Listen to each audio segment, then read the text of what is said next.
Hey guys, and welcome to the Working Money Channel. So I got the rock _XRP here at Lucky John _XRP saying fasten your seatbelts, turbulent times ahead, with a little bear emoji here. Well, what's going on? I mean, we got to take stock in what's going on around the world in the markets. And so this is an article stating that the market, the US market and global markets are actually in a super bubble. This coming from Jeremy Grantham. We are in what I think of as the vampire phase of the bull market, says GMO co-founder Jeremy Grantham. So, the US is approaching the end of a super bubble spanning across stocks, bonds, real estate, and commodities following massive stimulus during the beer flu pandemic, potentially leading to the largest markdown of wealth in its history once pessimism returns to rule markets, according to legendary investor Jeremy Grantham.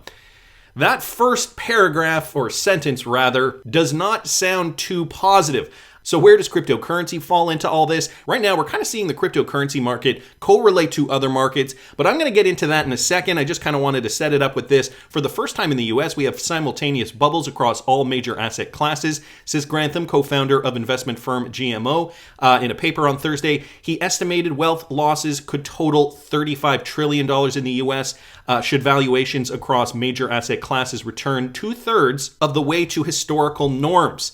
One of the main reasons I deplore super bubbles and resent the Fed and other financial authorities for allowing and facilitating them is the under-recognized damage that bubbles cause as they deflate.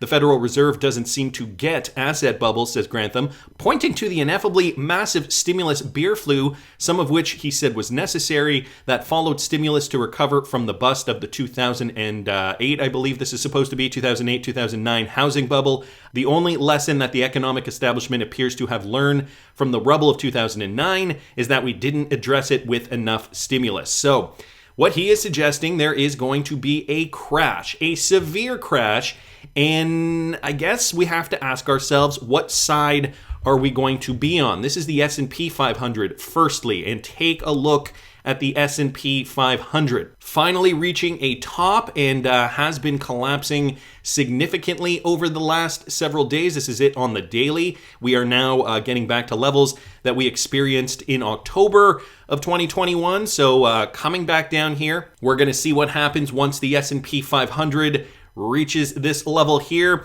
Will it rebound? Of course, the S&P 500 was due for a major correction. Let me throw this on the weekly. And all markets, the writing has been on the wall for quite a while. Let me throw Fibonacci on here. You guys can see the S&P has actually surpassed the full Fibonacci cycle. It did retrace a little bit, as I mentioned, in late September, early October. But from there, we actually did see a burst from the upside, but now coming back down. So is this the end for the S&P 500? It certainly looks like it. The NASDAQ in a similar situation here. Let me just throw up the NASDAQ real quickly. NASDAQ has seen a similar crash over the last several days. So tech stocks also leaning to the downside. And so, the Bitcoin price right now, Bitcoin actually trading up a little bit. This is Bitcoin on the weekly. And as you guys can see, we are ending the week. It is Sunday today. We are ending the week in negative territory. However, throwing this on the hourly, you guys can see we are rebounding a little bit for Bitcoin. So Bitcoin did double bounce on the hourly, moving out of this pattern, it looks like. At least that's what it looks like. And if you take the wick out of this consideration, we are even seeing a inverted head and shoulders pattern, which would also mean a move to the upside. So at least in the short term, it's looking like Bitcoin is recovering a little bit. The same is true for XRP. So Bitcoin right now trading at about 35,900. Now I've got XRP up here on the hourly, XRP trading at about 62 cents. So, did recover fairly well, I think, and you guys can see that here, the double bounce for XRP. Now coming up out of that, XRP was trading as low as about 55 cents, and as I'd mentioned, now at 62 cents. But markets are indeed correlating. I guess the question is for how long, and will cryptocurrency recover compared to traditional asset classes? This is all something we have to think about. Of course, Tech Dev here bringing us some positive information with regards to Bitcoin specifically. Stablecoin supply ratio exceeding its Bollinger Bands has marked the past two Bitcoin impulsive tops and all major corrective bottoms since the 2018 bear market low. Hasn't broken down yet, but getting close. Bands tight, implying explosive move at some point, likely to the other side, which means not moving down. The other side would be moving upward. And what he's noticing here are instances where these bands are intersecting. You guys can see that with the red circles that he's plotted on this chart. When these two bands, the bottom two, intersect, we see an upward trend to the upside. We saw that in September 2020, also in May of 2021, and now we are also reaching that point here. So something interesting to make note of: when the middle band reaches the top band or crosses over, that would be a move to the downside or an indicator that that is likely. So we are seeing the opposite now. Usually that means Bitcoin price is going to rise. So an interesting point there from TechDev. Also wanted to mention this from Lex Moskovsky here on Twitter: panic if you feel like it, but Bitcoin e-liquid supply is going up relentlessly. So this is the Bitcoin e-liquid supply of Bitcoin that is, of course, not liquid. And when there is not enough liquid Bitcoin and demand is high, what happens, guys? Price goes up. Simple supply and demand fundamentals. So All Right Soft here also saying, that's right. People need to remember that the exchange price of Bitcoin is being set by the altcoins of noobs from Wall Street playing in very thin supplies on exchanges. Take heart and keep stacking. We will remove the supply completely and their troubles will go away. Remember in 2021, only 4 hedge funds outperformed a buy and hold strategy with the S&P. Hedge fund paper hands lose a lot of capital in their effort to react and preserve it. So some interesting points that I think we should be paying attention to. And, it's not just Fibonacci's and it's not just historical charts, right? We have to pay attention to a multitude of different indicators. And, some are suggesting these are very strong arguments to, I think, for a prolonged Bitcoin rally. Of course, Bitcoin rallies, if we do just go back to the historical for a second, Bitcoin rallies have always taken longer and longer over time. And so, going back to the Bitcoin chart, this is XRP, but if I just bring up Bitcoin here, once again, this rally took a lot longer than the one before it, right? This one over here. And so again, just measuring this from the bottom here to the top of the rally, it took, 1,064 days. Taking that same measurement from the bottom in 2018 to the top, if we are to consider 69,000 the top, the exact same amount of time. So historically, considering the halvings and considering how Bitcoin rolls, this to me does not look like a top, and this to me just looks like another correction. So some interesting points that I just wanted to bring up here. Again, we also have to remember the low volume that I keep mentioning here. Very, very low volume, guys, on Bitcoin trading. And even when Bitcoin back in 2018 was crashing, even when we were seeing here, let me get rid of some of this, even when we were seeing this, look at how high the volume was. Look at how much trading there was going on at that point. Compare that to today, and we're just not seeing it, okay? We're just not seeing the volume. So Bitcoin trading on low volume, this is very, very suspicious to me. Also considering, it was Lex's observation here, the e-liquid supply. So not a lot of supply. Once that demand hits, price will go up. Crypto Eddie bringing us this news from Tranglo Payment CEO. We call this the year of ODL. Now, Ripple is a partner. They have a 40% vested interest in Tranglo, and Tranglo just released this report. This coming from payments.com, blockchain technology can take the sting out of cross-border payments. So this first little section here just talks a little bit about Tranglo as a company. I'm just going to go down here, performing a comprehensive cost-benefit analysis. And guys, I will link this article in the description if you want to read the full thing. Tranglo now supports cross-border B2B payments in 25 countries, including several in Asia, Africa, and South America, as well as Australia, Russia, and Turkey. When there is a substantial demand for current partners for a certain corridor, the company performs a comprehensive cost-benefit analysis. Here's a quote from the CEO. A few things we usually watch out for before committing: existing infrastructure and regulatory support, the risk appetite involved, any short or long-term plans that could potentially affect our operations, and enough demand for end customers.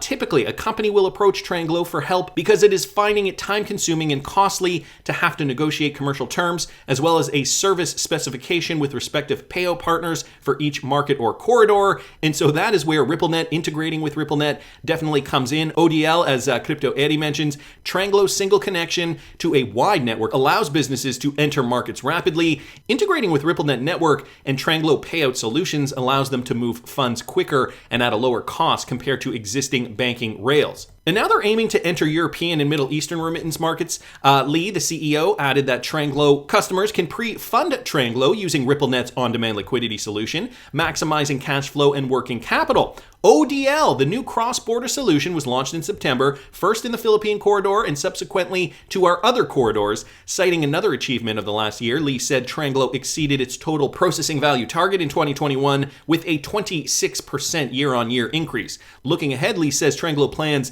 to continue to expand its new cross-border solutions and move into new markets. We call this the year of ODL. We are also aiming to enter the European and Middle Eastern remittance markets as well. So Tranglo obviously building out, of course, them mentioning RippleNet being that mechanism that they can use to be able to compete against rival companies. And so it's great here that they are mentioning the benefits of RippleNet. A lot of these articles don't, you know that they're partnered with Ripple, but I feel like they almost kind of want to keep it secret so that the competition doesn't know why they're kicking their butts. Anyway, it's great here. Tranglo and Ripple have a partnership, and one of the stronger ones, as I mentioned, Ripple is invested in Tranglo. So definitely we are seeing that partnership flourish and the benefits for Tranglo based on that. Great news there. Wanted to thank Crypto Eddie for posting that. DJ Peter Vass also bringing this to our attention. Ripple expanding into Africa and Latin America. Cindy Young, head of European developments of RippleNet and former MasterCard top executive, wrote that Ripple was helping UK-based company Paydeck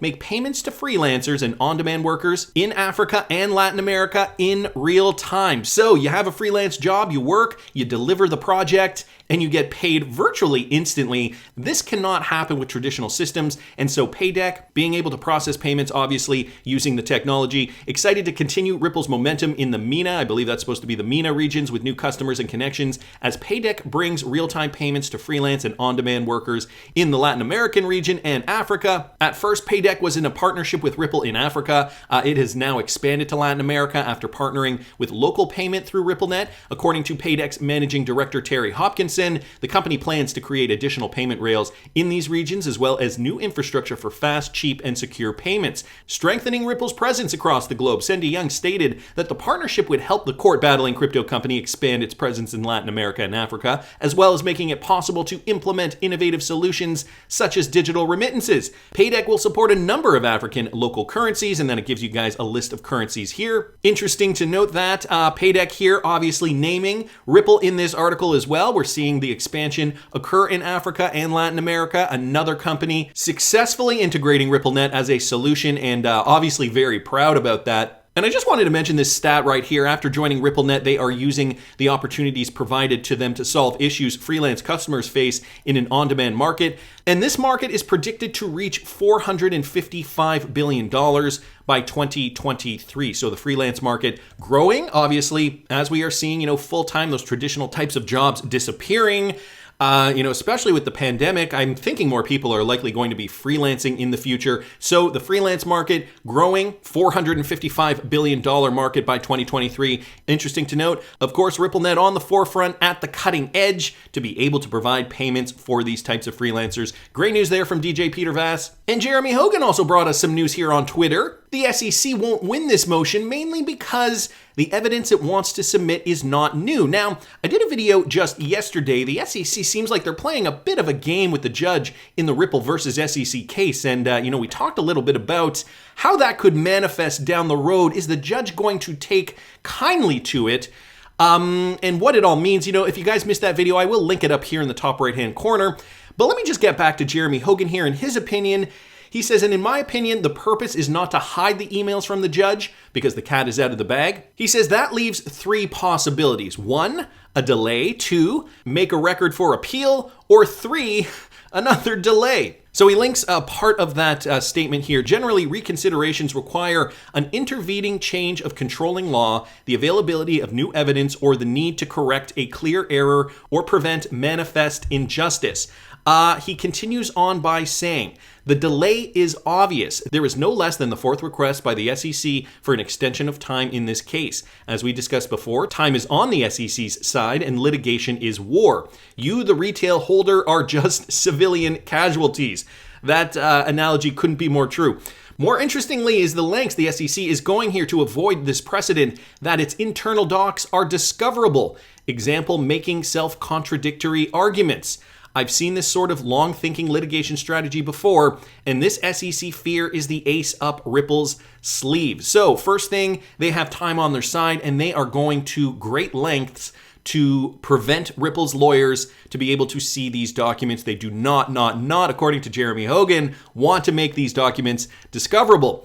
These motions solidify that the SEC will absolutely pull the plug on this litigation if it believes it might lose a major issue and create case-setting precedent that inhibits its ability to expand its control. So an interesting perspective here with regards to Jeremy Hogan and why the SEC is trying to delay at all costs. Again, guys, if you didn't catch yesterday's video, I do suggest you watch it. But none of this really matters, guys, at least not for the time being. Ripple's on track. These last two articles that I mentioned different areas of the world where Ripple is thriving, namely Latin America, the African region, also Crypto Eddie mentioning Tranglo, who deals primarily in Southeast Asia, but they're also expanding, have clients in Asia, Africa, South America, as well as Australia, Russia, and Turkey. So, RippleNet expanding globally. Why would the US want to be left behind? Of course, the US doesn't want to be left behind, and I think that, the more this gets dragged out, the more apparent that will be. And there is a grand plan for Ripple and XRP. If you do believe in the connections to the World Economic Forum, all the evidence brought to us that is going to suggest a new financial system. Well, James Rule XRP brought this to our attention.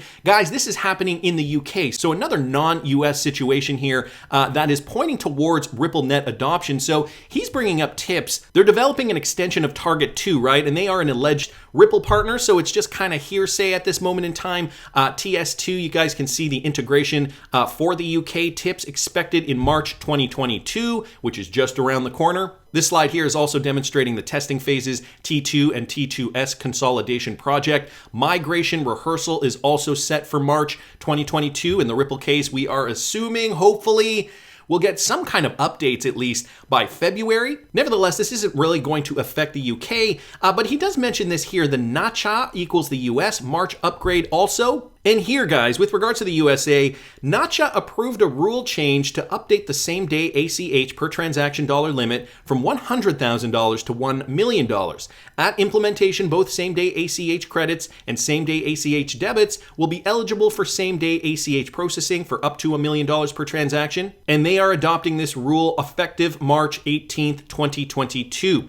Acceptance of this rule will enable individuals and entities to make same-day ACH payments for up to $1 million.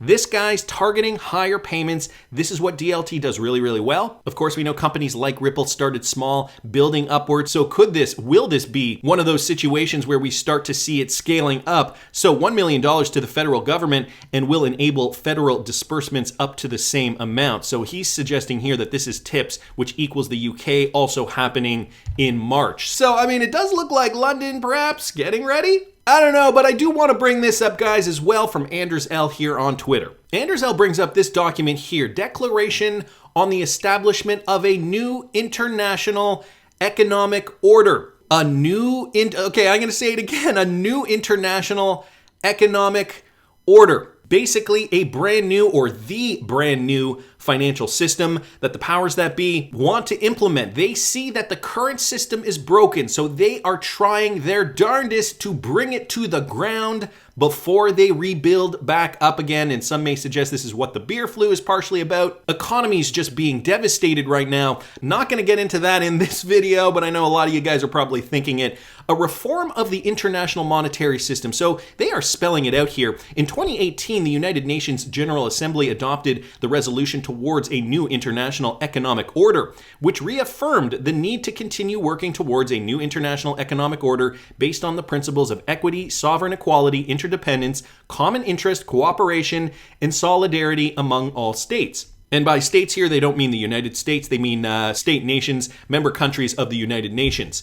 So this goes on to say, and here's another screen grab from Anders L., reaffirms that international trade is an engine for development and sustained economic growth, as well as the eradication of poverty in all its forms and dimensions, and also reaffirms the critical role that a universal, rules-based, open, non-discriminatory, and equitable multilateral trading system can play in stimulating economic growth and development worldwide, thereby benefiting all countries at all stages of development. Definitely in line with what the World Economic Forum has been touting for all these years now, and Andrezel has provided sources here if you guys want to read it for yourself. He then mentions emphasizing that multilateralism, including a universal rules-based, open, transparent, predictable, inclusive, non-discriminatory, and equitable multilateral trading system is the most appropriate platform of international cooperation for addressing the challenges facing humanity. Finishing this off by saying, doesn't sound like SWIFT to me.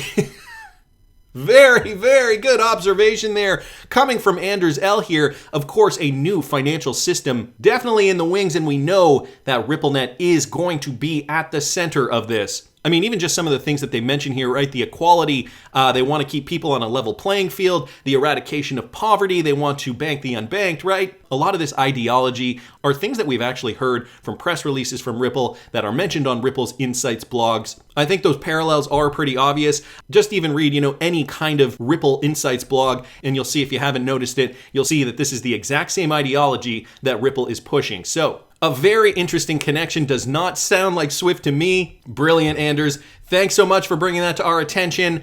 Finally here, guys, from David Schwartz, now or new? Well, if you flip it upside down, it spells moon, of course, and people in the XRP community getting pretty excited. David Schwartz is telling us to buy the XRP dip because it's going to the moon. This from XRP Crypto Wolf.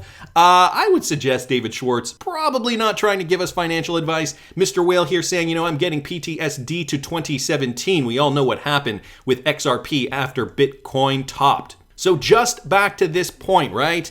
Bitcoin right now, it is rebounding. We do have to see it rebound to that 0.702. We still have not seen alts move yet. They are moving in tandem with Bitcoin at this moment in time. It is a fairly green day for most of the cryptocurrencies in the space, but it's going to be when Bitcoin tops, money flows out of Bitcoin into alts. That's when we're going to see our alt season, guys.